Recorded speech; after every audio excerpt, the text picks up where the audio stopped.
Hello house lovers, a glorious summer's day in Melbourne, and my million-dollar question for you today is, house lovers, are you wired for sound? AM, FM, I feel so excited. Why? Because it's music I found. Yes, I'm wired for sound.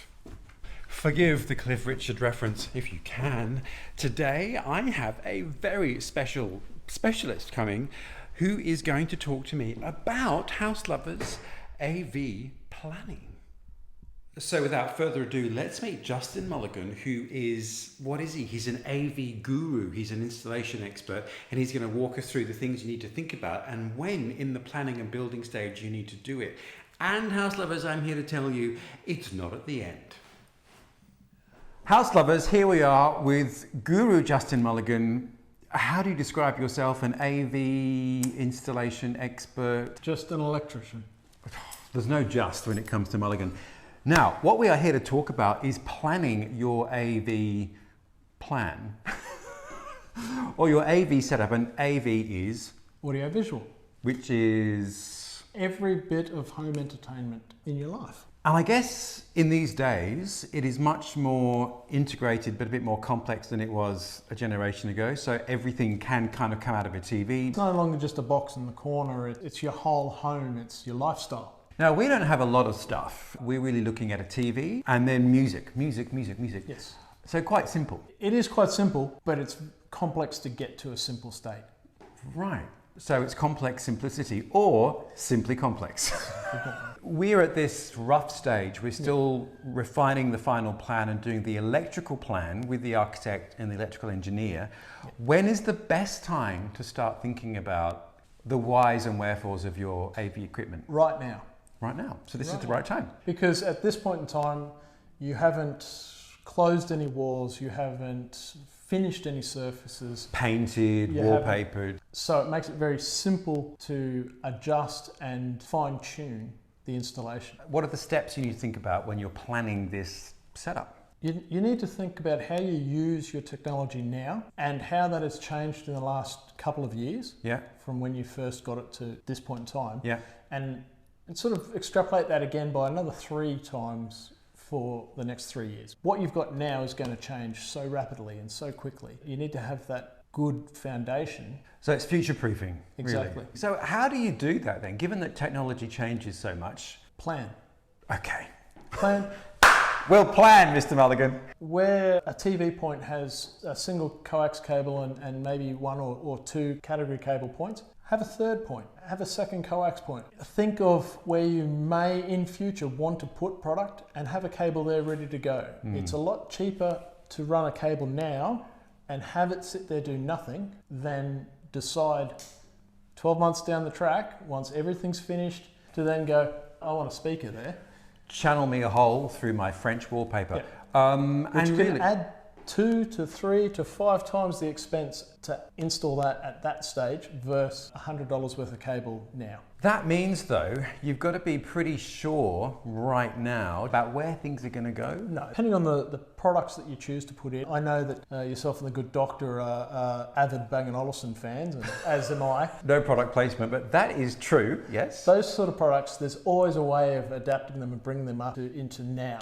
You also don't underestimate your lifestyle and how you use your technology. It's not just a TV that you turn on in the corner and walk away and it's just always on. So you use your favourite artists. For Spotify, you're streaming movies, but also, depending on the system, it can also be a hub, a communication hub. That's right. For the whole house. So have you ever come across people who decided to make their AV plan at the end? Quite often. Is that quite common? Yeah, they treat it like a bit of an interior design feature at the end of the build. We've had people rebuild entire walls after the fact because you can never really get that perfect finished again. No, you can't. And that's the other thing too. A lot of TVs are heavy. So if you're going to wall mount a TV, you actually have to reinforce have to have the grounds in there, Yeah. Which again is very hard to retrofit. So plan.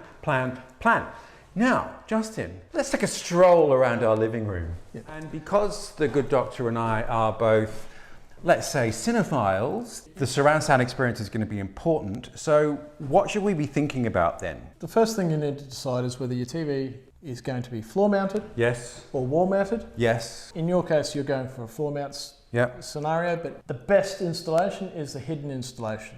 So all you want to see is the beautiful products at the end of the day. You don't want to see any messy cabling. We're lucky in this build to have lovely depth of floor that we can hide some floor boxes in. This part of the house is timber, so you can retrofit floor boxes, sort of sunken GPO points and data points. Data points and coax points.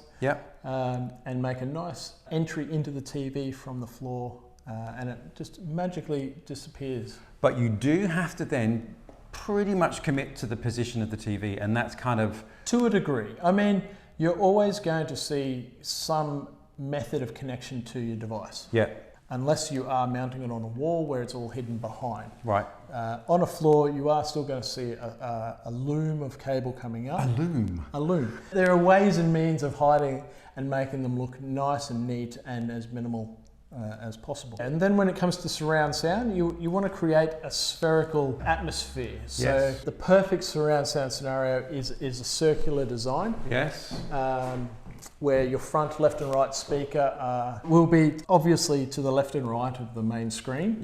And then the rear speakers, whether they be mounted up high or on the floor below, also within that circle. So again, you've got to roughly plan where that's going to be and then send cabling to those points so you can hardwire everything in. And if you're not going to use it right now, make a note of it on a drawing at this stage of the build. Cable is here. Cable is here, and you can reference that in future. Oh, that is very clever. That I would never have thought about, but it's obvious now you've said it. Clearly networking then is a very important part of this planning. Networking is no longer the world for geeks. Your network is the backbone for your whole AV experience nowadays. And moving forward, it will be more and more involved in home automation and door locks and blinds and curtains, and you're not having any of that because you are electrically conventional house in terms of light switches. Justin, electrically conventional? So what are those things in the ceiling? They're wireless access points. Wireless access points. So again, you've got a plan in every room or wherever you feel you'll need them, that infrastructure. And it's better to have one or two more than you think you're going to need. It's a lot harder to boost the signal and try to get that same with less. So it's really, Justin, all about planning. It is. Well, Juzzy, thank you. I'm looking forward to seeing you in your tool belt, up a ladder, mounting our surround sound speakers. I can't wait. Can't wait to deliver the project for you, Matthew. Brilliant. Thanks, Juzzy. Thank you, Matthew.